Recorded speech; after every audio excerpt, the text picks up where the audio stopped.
Hi, I'm Jen Ripley, the principal investigator of this project, and I first want to just thank you so much for being a part of it and for participating fully in this, for the questionnaires that you've answered, and really encourage you. You have more questionnaire in the future to do, so please watch for those emails from us, and we really appreciate your input and your participation in that research. Thank you so much.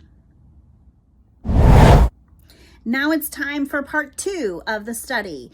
If you are in clinical practice where you see parents, children where the parents get involved somehow in the work you're doing, family therapy, couple therapy, anything like that in your work, we're doing a study in part 2 where we're looking at what actually happens in the therapy that you do where faith or religion or spirituality might be an issue, right? Might be something that comes up.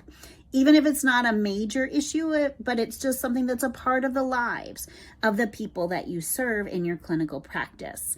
If that might be you, we really hope that you will sign up and be part of part 2 of this study. It is very important to be able to examine the efficacy and the ongoing work. So please let us know if that's something that you might be interested in doing. And thank you again so much for your continued participation in this project.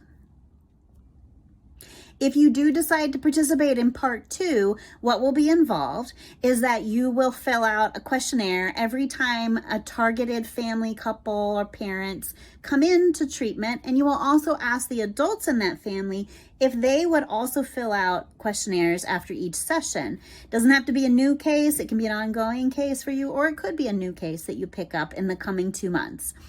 We're going to send you questionnaires to fill out each week. They're much shorter. They're very quick. It's just like a checklist for you as the clinician. And then we'll also send that to the family, the adults in the family that you see, and ask them to fill it out for that 2 months too, just reflecting on spirituality and religion in their lives.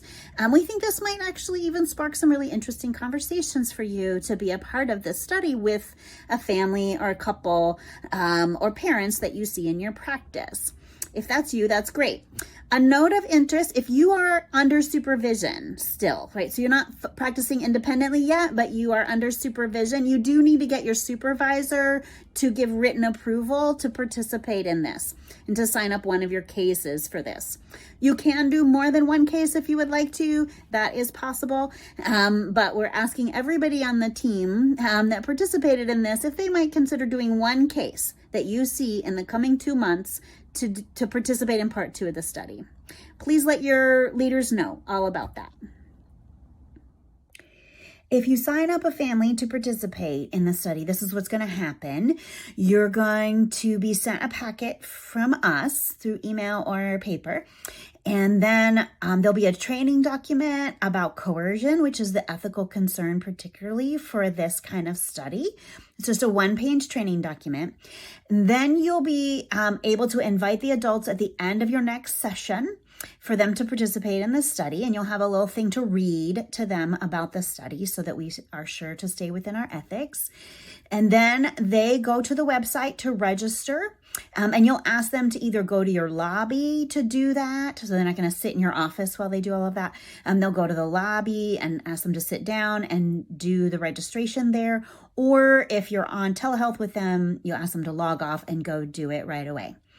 They'll register straight from the website, familycars.org. And then after each session, you'll just remind them to do the questions. We, as the researchers, will be in touch with them and giving them weekly reminders, as well as you weekly reminders by email or text that a questionnaire is due up. These are only completed when you actually do meet during that 2-month period. So if you don't meet every week, then you would skip that week. But it gives you a chance to be able to report on what's actually happening spiritually, relationally with the family that you're seeing.